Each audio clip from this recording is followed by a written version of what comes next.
Y'all, every single person in America should watch this. And especially those whose actual expertise is exercise and caffeine pills, not slavery. Roll them. Hey y'all, I do not usually do these videos, but as a creator of the 1619 Project and someone who has studied the history of slavery for 3 decades, I could not let that viral CNN clip of Jillian Michaels stand. I have to first state that the times are far too serious and dangerous for us to lend our platforms to harmful nonsense. It's simply irresponsible, with everything that's happening in this country, to have someone as credentialless as Jillian Michaels on a major network show legitimizing the erasure of our history. Now, I know there have been some viral efforts to debunk her claim that somehow slavery was a side institution in the United States because less than 2% of white people owned slaves. But even those efforts, while valiant, by embracing this right-wing framing, they still aren't really getting to it. You see, this is how numbers and data, though technically true, can also be lies. And this is why we can't let bad faith actors set the parameters of the debate or of our collective understanding. So please bear with me because this is a lot. Let's take the fewer than 2% of white people own slaves at face value, though we know that number is technically incorrect. And let's apply that standard to any other industry. What percentage of Americans own social media companies or technology companies such as Apple? It's a tiny percentage. I'm doubtful if it's even 1% of Americans. And yet no one would credibly argue that social media companies are not ubiquitous across American life, that they don't play a major influence on our political, social, and economic life in America. And in fact, what we know is that more than 70% of Americans use social media, though hardly any Americans own social media platform. There's a reason that the heads of Meta, Apple, and Amazon, Google, and X all took part in Trump's inauguration festivities, with several of them standing on the actual dais during Trump's inauguration. These men also happen to be amongst the wealthiest in the world and demonstrate how a small cadre of super wealthy men can have an outsized impact on American politics and culture. This is just critical thinking, y'all. So if we want to play the numbers game, the much more important measure is what percentage of Americans own slaves? No, but what percentage of those empowered did? So here we go. Before 1865, the end of slavery in the United States, 63% of U.S. presidents had been slave owners at some point in their lives. More than 1,800 members of Congress owned slaves, meaning between 1789 and 1819, more than half of the men elected to Congress each session were slave owners. What about the Supreme Court? 26 of this nation's first 30 Supreme Court justices were enslavers, and about half of all the Supreme Court justices before the Civil War were enslavers. So many Supreme Court justices were enslavers that if we added up all the Supreme Court justices coming all the way to this present court, 1 out of 4 of all Supreme Court justices in this nation's history were enslavers. I mean, let's just look at our money. All but one of the people on our cash currency engaged in African slavery.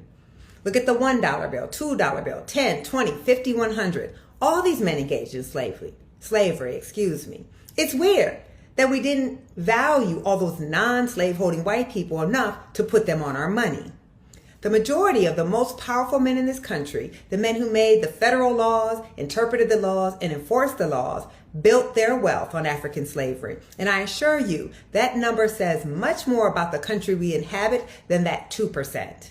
But let's not stop there, because even limiting the boundaries of the conversation to those who owned other human beings is highly misleading.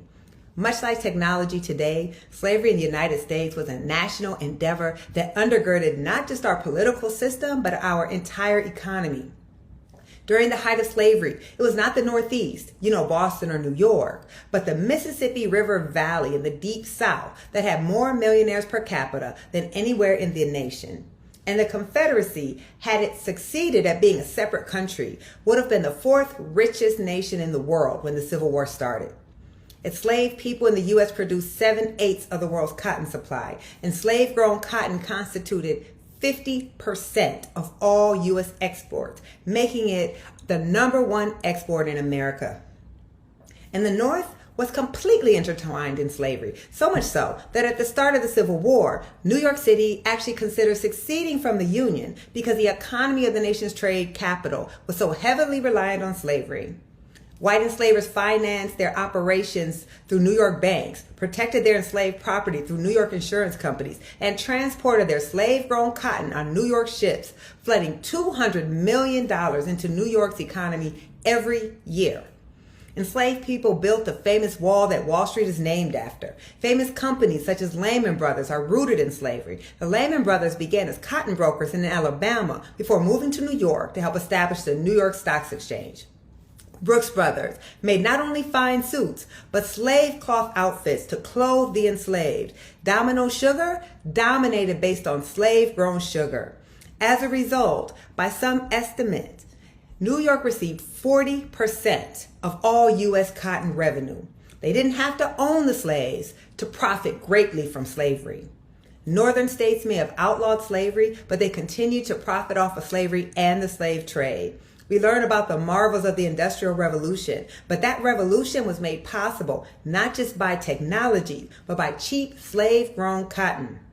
Rhode Island outlawed slavery in 1787, but built its economy on the slave trade. 60% of all ships in the U.S., slave ships, left Rhode Island, and they spawned an entire enterprise to support these slave traders, shipbuilders, sailors, carpenters, rope makers. James DeWitt, he was a Rhode Island slave trader, and when he died in 1837, he was the second richest person in America. I could go on and on, but this video is already long enough. I mean, I could talk about how our Ivy League universities either owned, hired, or invested in enslaved people. How places like Yale, for instance, are named after a slave trafficker, and Georgetown sold slaves it owned down south to avoid having to close its doors. I could talk about while, quote unquote, only 2% of white people owned slaves, by the time of the Civil War, the United States, the land of the free, had the largest enslaved population in the world. That the value of those enslaved people, that human property, was greater than all of this nation's factories, railroads, and banks combined. In other words, the United States economy and political systems were built in significant part by slavery. This is simply undeniable. Without slavery, our nation would be unrecognizable to us. We cannot let them choose the parameters of the conversation in order to obfuscate the truth. That is disinformation. And the times are too serious for us to proliferate a simplistic, unsophisticated, and childish understanding of the history of slavery in the United States, because they are using this mythology to justify erasing our history because they want to erase our rights.